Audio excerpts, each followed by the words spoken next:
அந்த மங்கை தலையில் வைத்தாளே மாலையும் மஞ்சனையும் ஊதியரும் அவளும் அடிமயங்கி போனாளே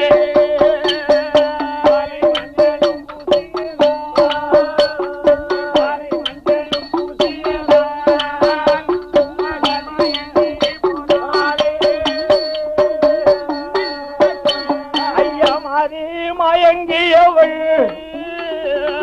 மகள மறந்தாளே அறிவளந்து போனவள் தான் அருமை திருமகளை மறந்தாளே இந்த மாயா அள்ளி சுடரத்தை அந்த மங்கை மீது அருளோடு அவ மேல் முகமா வந்தவள் தான் திரும்பி கீழ்முகமா போறாளே அவளோ கீழ்முகமா திரும்பும் போது ஐயா தாம்பர பரணி ஆறு எட்டு தாயல் அவள் மாறாளே அங்கே சாலைக்கரை பெருவழியே ஐயல் சிதம்பரத்தால் வாராளே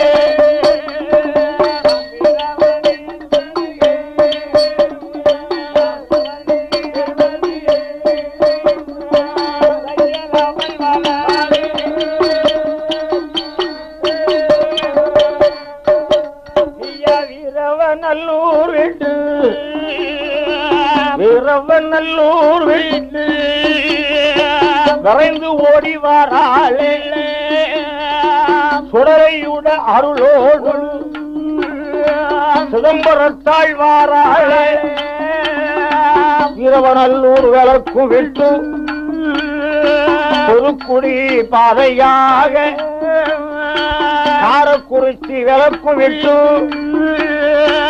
கூனி ஊரு சேர்மாதேவி தேவி சிதம்பரத்தாள் வாராள் ஐய கல்லூரி இறங்கு பலவூரு பாறையாக பேட்டி நகரும் விட்டு பேட்டி நகரும் விட்டு அந்த வேட்டையில வாரபோது நம்ம குலதெய்வம் எண்ணம் வந்து அந்த கும்பிடும் குலதெய்வமா சொப்பக்கோளம் பக்கத்திலே திரு மாணிக்க உடைய ஐயனார் அவருடைய வாசலிலே ஐயா அவருடைய வாசலிலே தந்தை அடிவணிந்து வணங்குகிறார்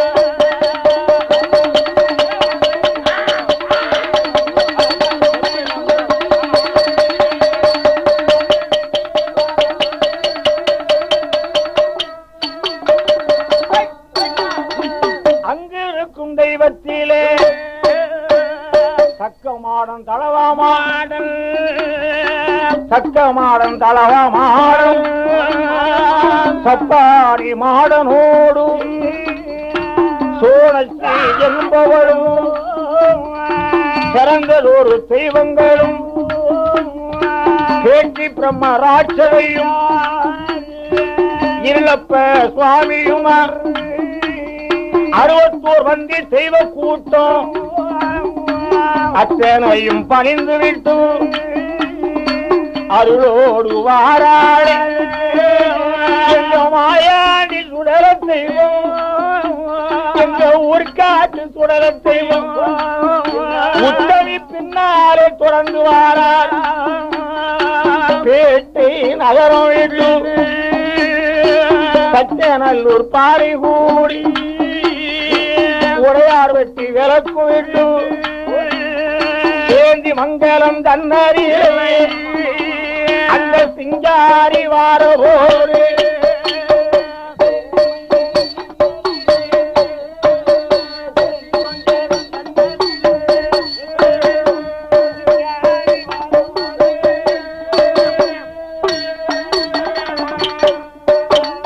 சேந்தி மங்கலம் தன்னறிலை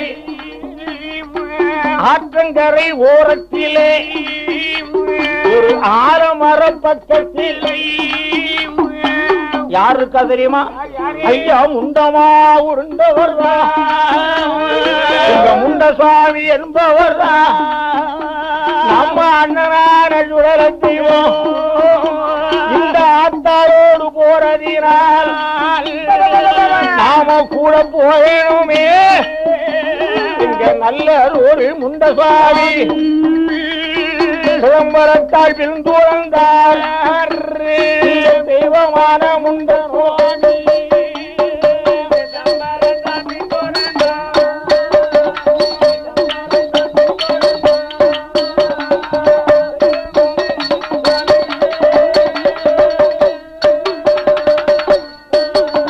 பழைய கிராமம் விளக்கு விட்டு அருவங்குளம் பக்கத்தில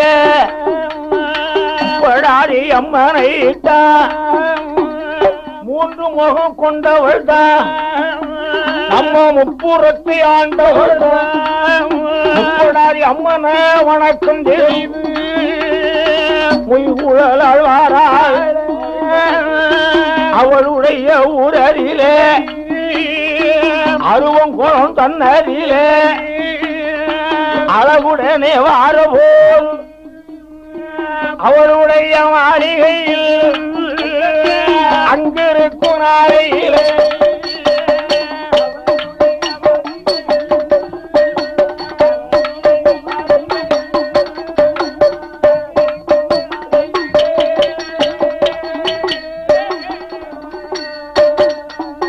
அரசு அன்று செய்யும் செய்வன் என்றுதானே செய்யும். என்ன செய்யறான்னு பாத்துக்கிட்டு இருக்கு இந்த மாயாண்டி சுடலையும் இந்த முண்ட சுவாமியும். அப்படி இருக்கின்ற போது இந்த அம்மாவுக்கு வசதி வாய்ப்பு விவசாயம் உண்டு, அதோட சாராய வியாபாரமும் உண்டு. திட்டமான ஆளு, அதாவது சாராய வியாபாரம் உண்டு, விவசாயம் உண்டு. அந்த விவசாயத்தை ஆரம்ப குடும்பம்னு ஒருவன் பண்ண பாத்துக்கிட்டு இருக்கான். அந்த ஆரம்ப குடும்பம் பண்ண பாத்துக்கிட்டு இருக்கவன் ஒரு நாள் அழுத்து போய் அம்மா அம்மா ஆத்தா எனக்கு உடம்பெல்லாம் அலுப்பு தாங்க முடியல, இன்னைக்கு கட்டாயம் இருட்டி 7 மணிக்கு வருவேன், எனக்கு நீங்க ஒரு குத்தி சாயம் தரணும். அப்பதான் நான் எண்ணெய் வச்சு குளிச்சுட்டு கோழிக்கறி எல்லாம் வச்சு சாப்பிடுறது நான் அப்படி கட்டைகளை தரணும், எனக்கு அப்படி அலுப்பெல்லாம் தீரும் அப்படின்னா சரிடா. அதுக்கு என்ன உனக்கு இல்லாத காரியமா, எனக்கு பண்ண பாக்குற உனக்கு தராம நான் வேற யாருக்கு கொடுப்பேன் அப்படின்னு சமாதானம் சொல்லி அனுப்பிச்சாச்சு. மூந்தி நல்ல கருக்கையில மூந்தி கருக்கையில உடைச்சாம வேளையில அலுப்பு போல் வந்தல்லவோ அயர்ந்து கண் அயர்ந்தானே தலையை கீழே போட்டானே ஆறுமுக குடும்பனவன் அயர்ந்து மள்ள தூங்குகிறானே. அயர்ந்து தூங்கும் வேளையில இத்தனையும் பார்த்திருந்த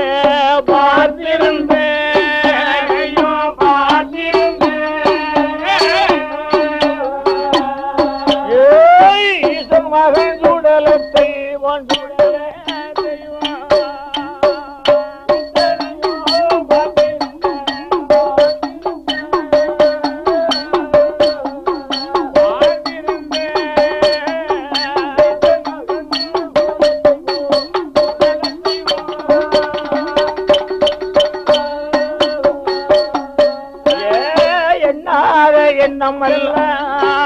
எண்ணுகிறார் சுடலத்தையும் இந்த ஐயா சுடலத்தையும் அவர் ஆலோசனை செய்தார்.